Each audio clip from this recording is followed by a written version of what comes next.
आत्महत्येच्या बातमीने धक्का बसला अशी प्रतिक्रिया पर्यावरण मंत्री पंकजा मुंडेंनी प्रेस नोटद्वारे दिलेली आहे। पंकजा मुंडे यांच्या पीएच्या पत्नीने आत्महत्या केली।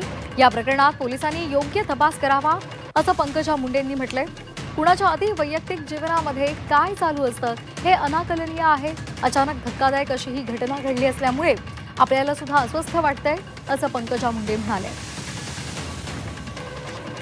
पंकजा मुंडे यांनी काय म्हटलेलं आहे आपण एकदा ग्राफिक्स मधून पाहतोय। काल दिनांक 22 नोव्हेंबर 2025 रोजी संध्याकाळी 6:30 ते 6:45 वाजताच्या सुमारास माझा पीए अनंतचा फोन माझ्या दुसऱ्या पीएच्या फोनवर आला। तो खूप रडत होता। पत्नीने आत्महत्या केल्याचं अत्यंत आक्रोशाने त्याने मला सांगितलं। ही गोष्ट माझ्यासाठी खूप धक्कादायक होती। पोलिसांच्या कुठल्याही कारवाईमध्ये कसूर राहू नये आणि त्यांनी योग्य तपास करून या विषयाला हाताळावं असं माझं म्हणणं आहे। तसं मी पोलिसांना सुद्धा सांगितलंय। गौरीच्या वडिलांशी मी बोलले, ते प्रचंड दुःखात आहे हे मी समजू शकते। अशा घटना जीवाला चटका लावून जातात आणि मनाला सुन्न करतात।